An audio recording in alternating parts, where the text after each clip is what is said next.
think it was Michael Atiyah, a great mathematician, who said once that Paul Dirac, the physicist, was as great as Albert Einstein. The only difference was that he didn't have the haircut of Albert Einstein, so not as many people know about him.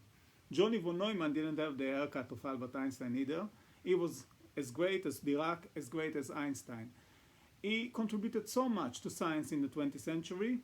In my opinion, he's as close as possible, that might be a great statement, but I do believe it, to Isaac Newton, a polymath, mathematician, physicist, engineer, computer science pioneer. Professor Bisha, let's speak a bit about von Neumann. Yes, it's a very, very interesting person, and they actually the interest which kind of he arouses in us and should continue to arouse in us, that he was a father of the computer age. And it kind of sounds like a huge statement, but he is. And if somebody like a Martian will come from the space and would look at our period of time, what I mean after the Second World War, after 1950s, even after 1930s, that the people would call this our era is era of computers. Yeah, computer age. Computer age, and everything what we do, even like what we're speaking now. We got them in our pockets today, and we got supercomputers. We have in the pockets. We speak at the moment. Cyborgs. We are cyborgs, transhumans. Yes, and everything is measured with computers, done with computers.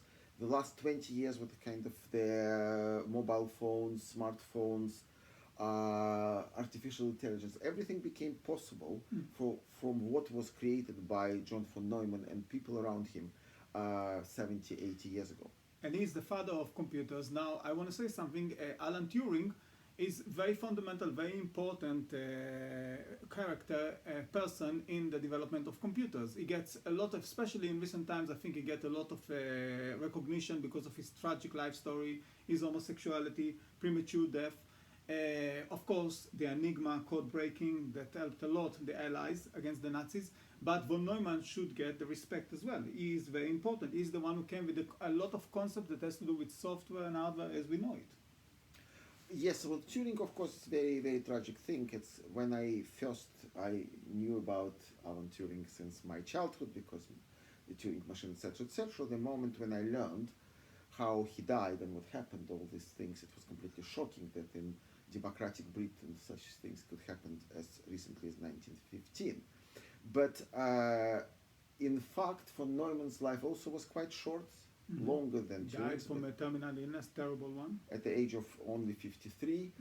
He also suffered from persecution. He was Jewish. He had to run away from Europe. Hungarian Jewish, who had to run from the persecutions and go to America. So his life was not void of problems and persecutions either. So in the situation with the kind of you mentioned Einstein, in my childhood, in many physical laboratories at schools, there was the picture of Einstein. Soviet Union. In Soviet Union, Russia later, and in spite of kind of the official anti-Semitism of that time, of my parents as well, Einstein was the person, in spite of being Jewish, was the person who was still celebrated and whatever. John von Neumann did not wasn't privileged to do. But even today, he doesn't get the recognition. It seems like he contributed so much. He contributed to game theory, the replicant idea, which is about machines, making machines. That also inspired John Conway, great mathematician who passed away a few years ago, I think at the beginning of COVID, to create the game of life. If you heard about it, of course I played the game. Yeah, I'm sure you do. Yeah. And also so many other fields as well. Okay, so we mentioned game theory. He contributed to quantum mechanics as well. He contributed to a lot of things. Actually, in fact, the list of the subject he contributed takes half a page. It's just unbelievable.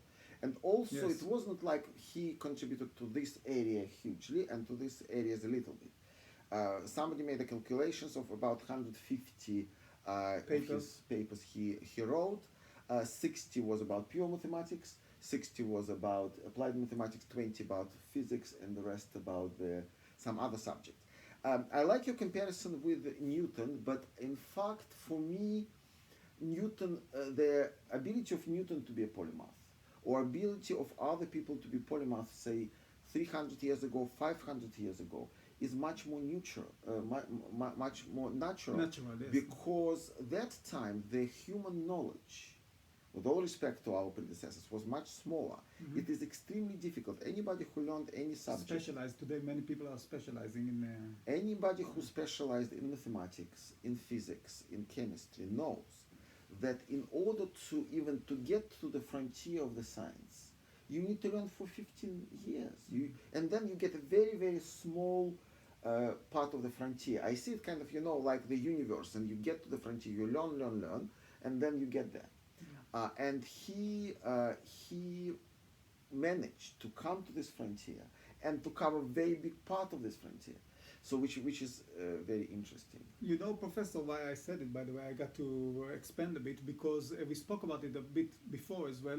In von Neumann's ability to be a pure mathematician, but in a very applied kind of way. It seems like his concept, his way of thinking, very original, extremely technical as well, and very capable. But it seems like all this pure math that he was doing was in order to serve some sort of a practical means, some sort of an applied reason.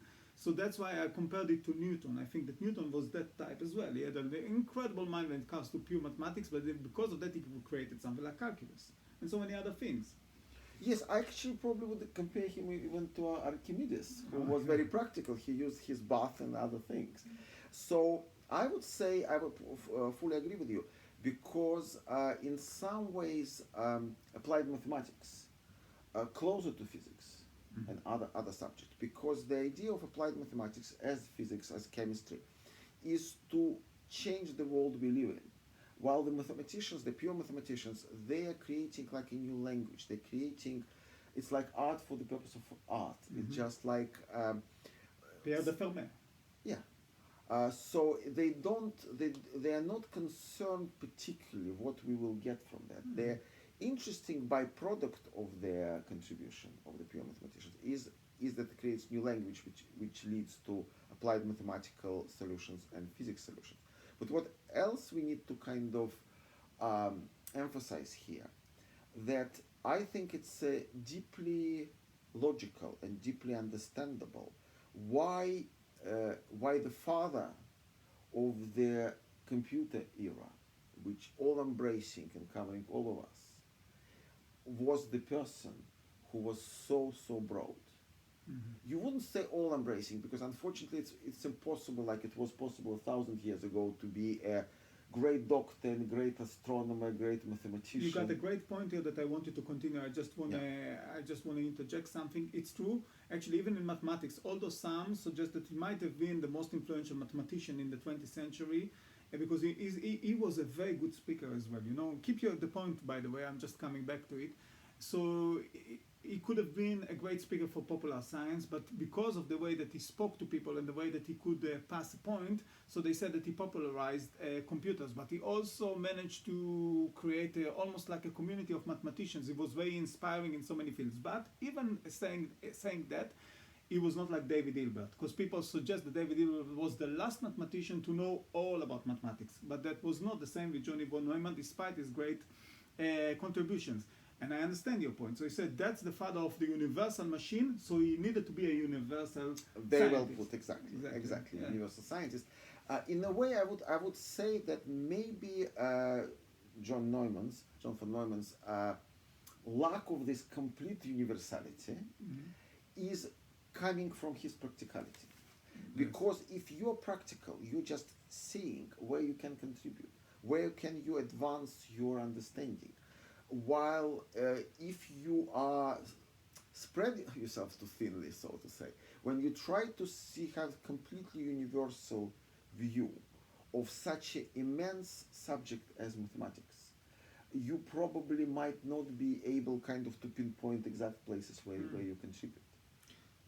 So that's very interesting with von Neumann. So my kind of desire would be that von Neumann's picture would be in every mathematical laboratory and physics laboratory, because he's the hero of our time. He is, and I got to say something about the picture of von Neumann, if anything.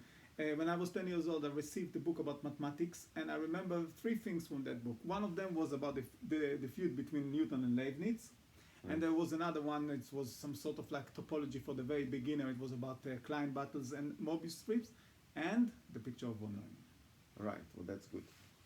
And with now kind of spirituality, mystic part of things, because For Neumann, as many, especially Jewish scientists of that time, came from a very assimilated and very non-religious family.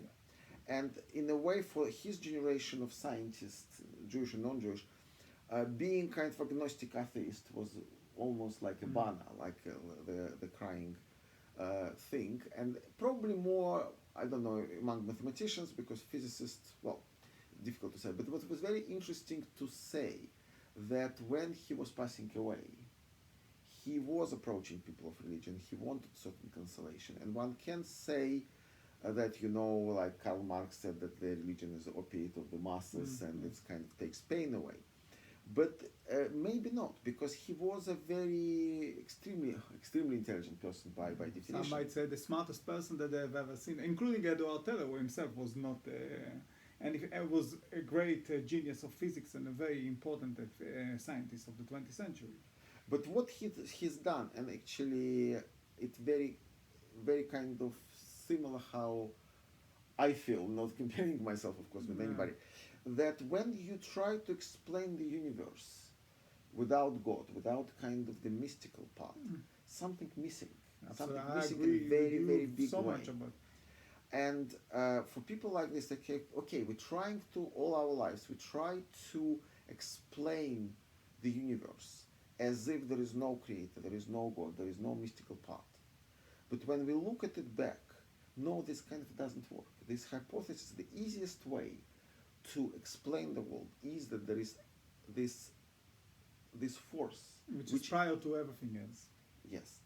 Because, it's the easiest thing for me to compare when they were looking at the trajectories of the different planets, something was missing, something was wrong, and they were introducing more and more complicated mathematics in order to explain these orbits. Yeah. But then somebody said, no, it's actually it's a planet, it's another planet there. And when they put the planet, that was exactly how it is. So if we put something unknown element in these things fits in. When you don't, it's becoming very, very inexplicable. He said, I think, close to his death, that it makes more sense that God exists than that he doesn't. Yeah.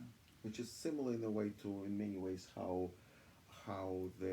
Einstein thought, and many other people. I think that mathematically it makes more sense. That was brilliant. Thank you very much, Professor Misha. I think that we will be back at the topic. Well, he's a fantastic person for Neumann, and it would be great to come and do more about him. Thanks again. Thank you very much.